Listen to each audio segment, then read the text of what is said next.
नमस्कार दोस्तों, स्वागत है आपका जियो ज़िंदगी पॉडकास्ट में। आप इस चैनल से काफ़ी दिनों से जुड़े हैं। आप सभी जानते हैं ये एक ऐसा प्लेटफ़ॉर्म है जहाँ ज़िंदगी की बातें होती हैं। ज़िंदगी की बातें, मुलाकातें और भी न जाने क्या-क्या। इसी कड़ी में आज हम मुलाकात कर रहे हैं डॉक्टर सूर्य शंकर से, जिनको इनके पेशेंट्स बड़े प्यार से डॉक्टर सूर्या कहते हैं। एक ऐसी युवा की कहानी जिन्होंने इतने ही कम समय में काफ़ी कुछ अचीव कर लिया है और अचीव करने के पथ पे इस तरह से आगे बढ़े हैं कि बड़े हौसले के साथ इन्होंने उड़ान तो थाम ली है। एक ऐसी उड़ान जो ज़िंदगी को और पता नहीं किस नक्षत्र की तरफ ले जाए, लेकिन वो ऐसी जगह पर ले जाए और ऐसे जगह पे लैंड करे जहाँ खुशियाँ बेशुमार होंगी।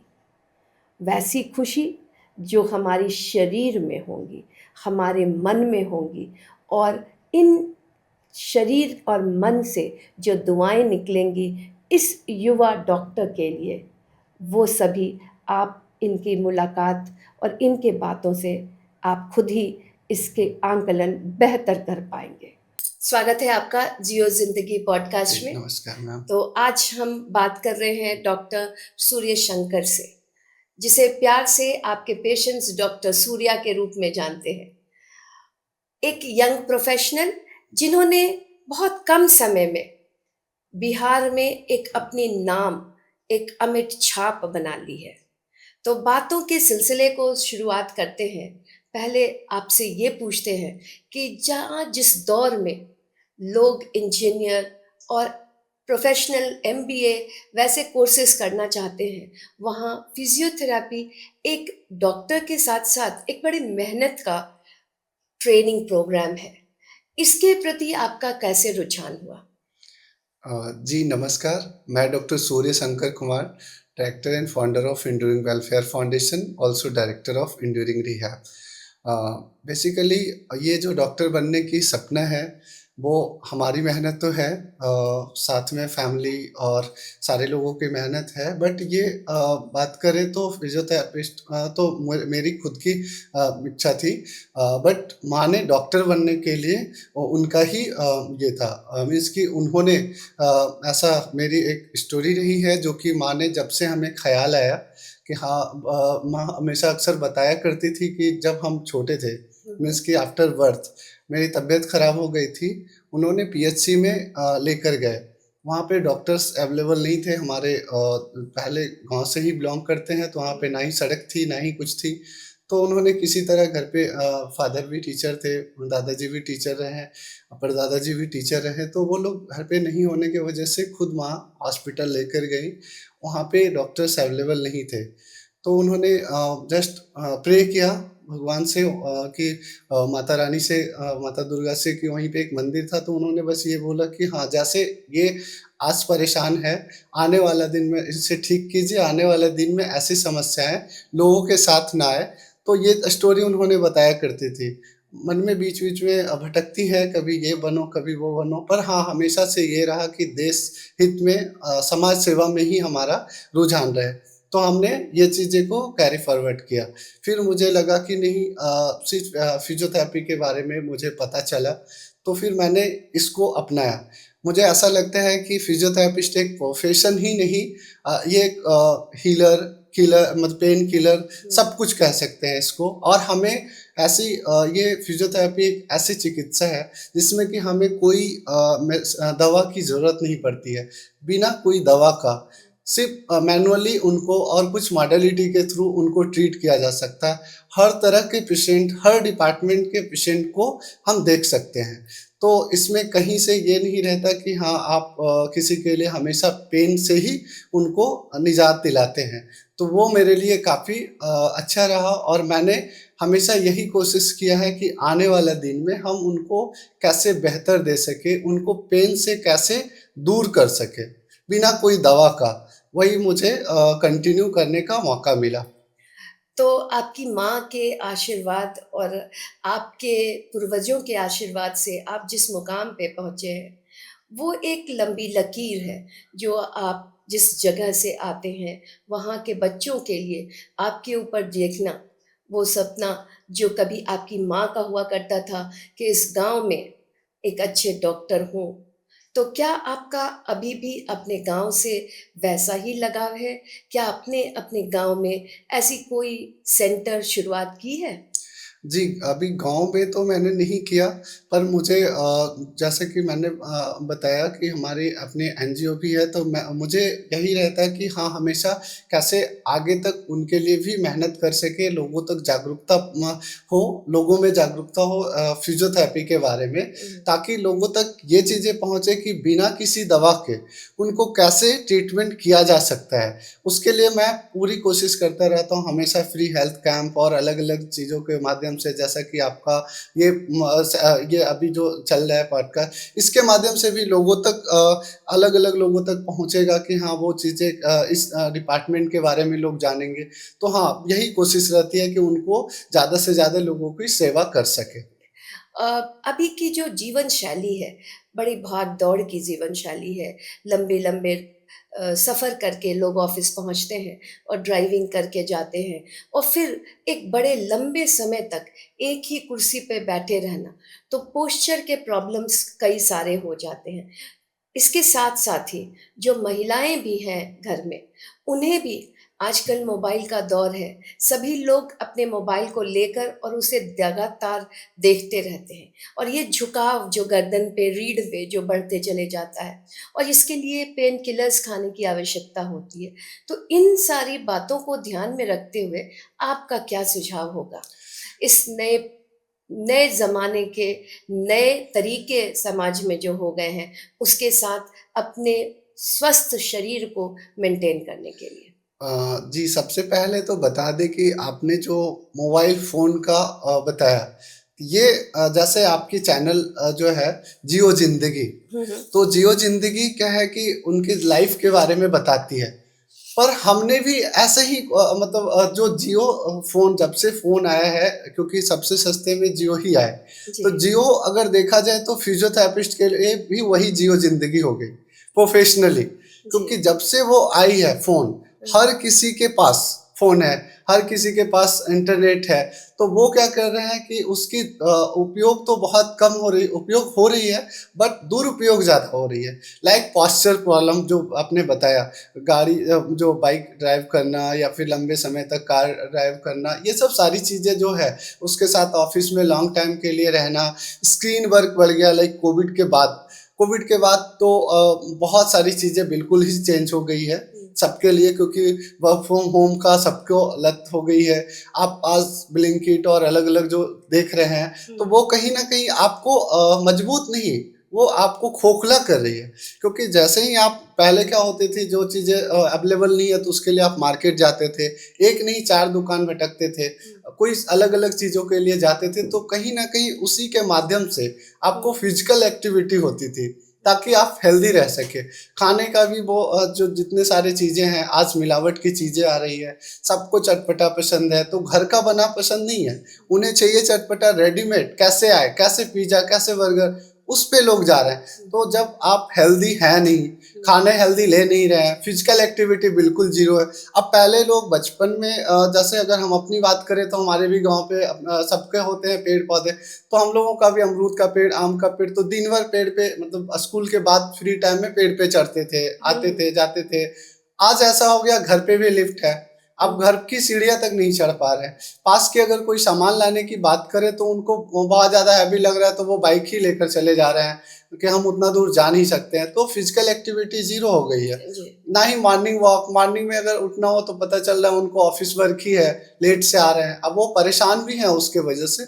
उनके लिए एक होना चाहिए कि एक प्रॉपर रूटीन हो, घर पे ही ऐसा सेटअप हो, ताकि हम उसको फिज़िकल एक्टिविटी में कन्वर्ट करें, लाइक फिज़ियोथेरेपिस्ट के कॉन्टैक्ट में रहें, जिससे कि आप उनको फिज़िकल एक्टिविटी के बारे में पता हो, खुद की मसल्स, खुद की बॉडी का स्ट्रेंथ बढ़े। कैसे, लाइक थेराबैंड आप घर पे इजी इजी चीज़ें रख सकते हैं। थेराबैंड, मेडिसिन बॉल, अलग अलग स्ट्रेंथ के लिए अलग अलग जो चीज़ें आती है, जो छोटी छोटी चीज़ें हैं, उसको आप कर सकते हैं। लाइक गेम की भी बात करें तो लोग पहले क्रिकेट और बैडमिंटन अलग अलग चीज़ों में जाते थे। तो माननीय प्रधानमंत्री जी का भी जो खेल के बारे में अभी उन्होंने जो इतने सारी चीज़ें दिया है कि मेडल लाओ, नौकरी पाओ, अलग अलग चीज़ें जो नारे हैं और अलग अलग चीज़ें जो चल रही हैं, तो उससे भी कहीं न कहीं एक प्रेरित ही किया जा रहा है कि कैसे लोगों का फिज़िकल एक्टिविटी हो। लोगों में ये जागरूकता है कि घर पे बैठे-बैठे वीडियो गेमिंग के थ्रू नहीं, वो फिज़िकल एक्टिविटी करे, फिज़िकल वर्क करे, वो हेल्दी हो, आने वाले जनरेशन हेल्दी हो। अब ऐसा नहीं है कि सिर्फ़ आप हेल्दी हैं तो सिर्फ़ आप, अगर आप अनहेल्दी हैं तो पूरे सिस्टम डिस्टर्ब हो सकती है।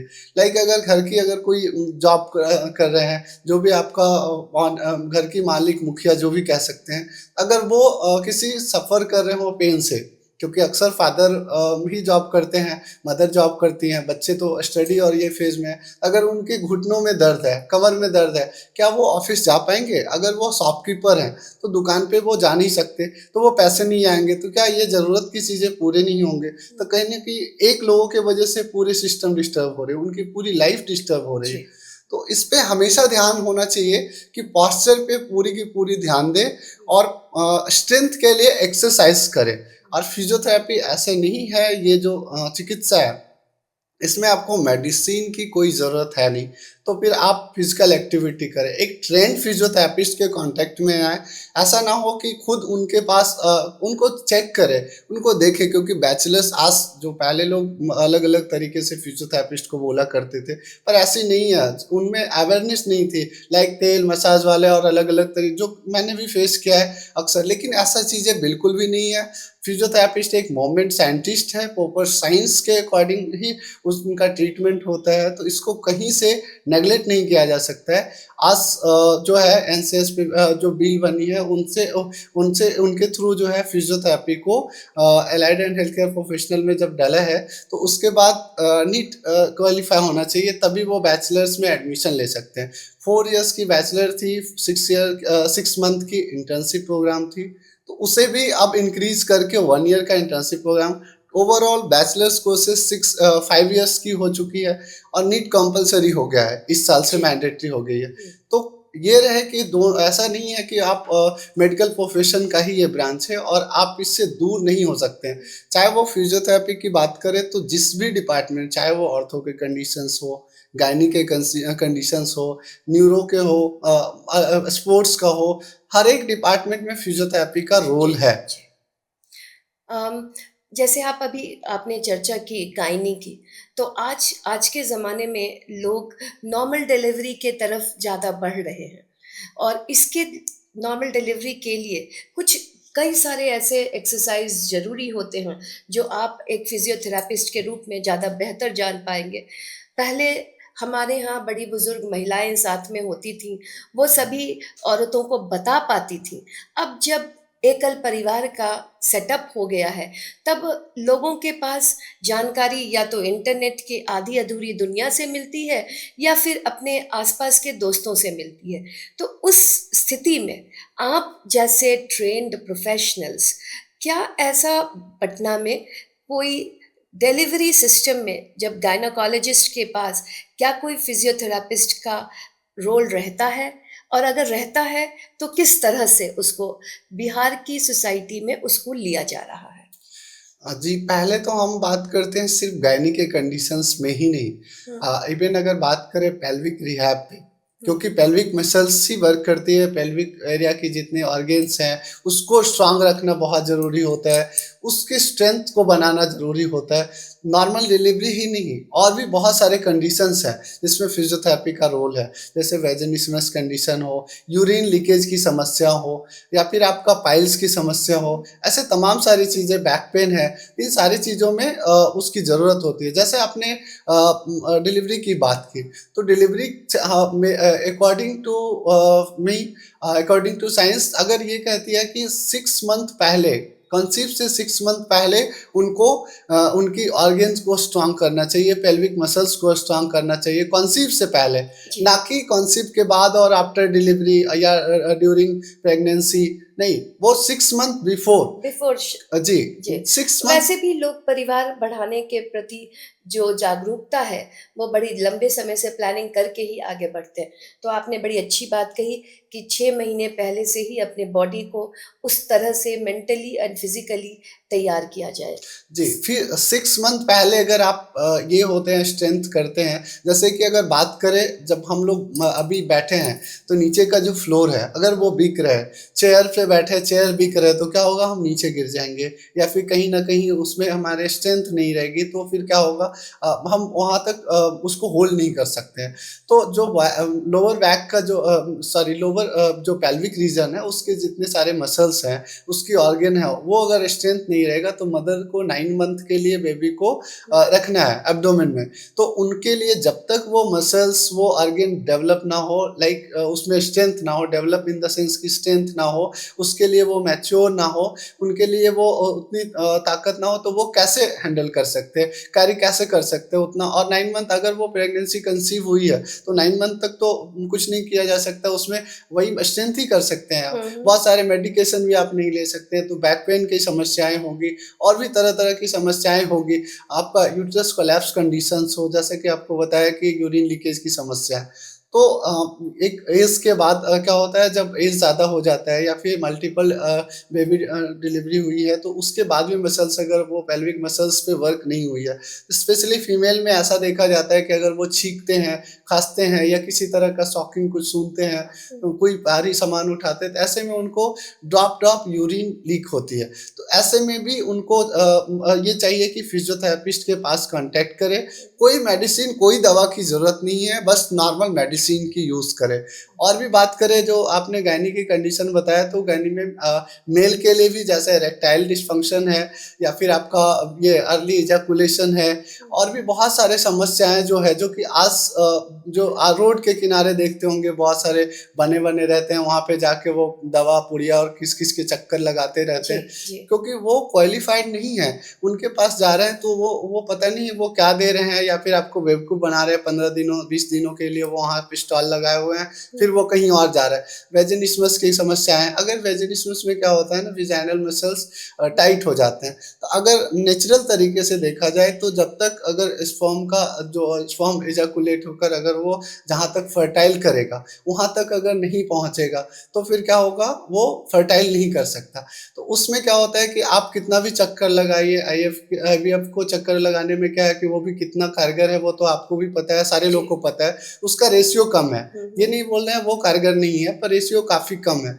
तो क्यों हम उससे बेहतर है कि हम नेचुरल तरीकों को अपनाएँ और नेचुरल तरीके से हम करें। इतने सारे कॉस्ट भी हैं, तो उसमें मैनुअली रिलीज़ किया जा सकता है। जी। बस उसकी टेक्नीक जो जान रहे हैं पेल्विक मसल्स के लिए, वो टेक्निक को फॉलो करेंगे। आपका यूरिन लीकेज की समस्या है, इन सारी चीज़ों में आपका कीगल एक्सरसाइज, एडवर्स कीगल किनको करनी है, आपका जो बताया यूट्रस कोलैप्स कंडीशन, तो इन सब सारी चीज़ों में पेल्विक मसल्स को स्ट्रॉन्ग कर देते हैं, तो काफ़ी हद तक समस्याएँ खत्म हो जाती है। इसके लिए ऑलरेडी हम लोगों ने पेल्विक रिहैब के ऊपर पटना में वर्कशॉप भी मैंने करवाया, और इस पे मैंने बहुत जागरूकता करवाया, और आगे हम कुछ मतलब हमेशा से ये रहा है, पेल्विक फ्लोर पे मैंने काफ़ी टाइम से वर्क कर रहा हूँ। जी। तो ये हमेशा कारगर है, हर किसी को जानना चाहिए। यहाँ पे गलती ये है कि जब चैप्टर की बात आती है पढ़ाने की, तो टीचर्स की भी गलती होती थी जब हमारे टाइम में जो शिक्षक होते थे। जैसे कि बात करते हैं टीचर्स का, तो यहाँ पे टीचर्स में भी ये था पहले, आज तो बहुत जागरूक हो चुके हैं। वो जब क्या करते थे, जब पढ़ाई की चैप्टर जैसे ही रिप्रोडक्शन आती थी, तो वो चैप्टर को इस तरीके से स्किप करते हैं जैसे आजकल ऐड को स्किप कर देते हैं। तो उनको लगता था कैसे करके चैप्टर खत्म करो। हाँ, हेजिटेशंस होते थे, तो हेजिटेशन, आप एक शिक्षक हैं, अगर चैप्टर्स में दिया है, सिलेबस में दिया है, तो जानकारी के लिए ही दी गई है, तो उसके बारे में आप प्रॉपर तरीके से बताएंगे, बच्चों को जानकारी देंगे, क्योंकि ये जागरूक करने के लिए ही तो दी गई है। कॉन्ट्रासेप्टिव मेथड्स हैं या फिर एसटीडीज हैं, आज एसटीडी बहुत सारे हो चुके हैं, उसके काफ़ी पीक पे भी हैं। तो उन सारी चीज़ों से जब तक आप उनको जानकारी ना देंगे, तो कैसे हो सकता है, उसमें वो कैसे जानेंगे। और आपने जैसा कहा कि पेड़ पे चढ़ने की, अब तो किसी बच्चों को पेड़ पे चढ़ने का आदत भी नहीं रह गया है, वो जानते भी नहीं है कि कैसे।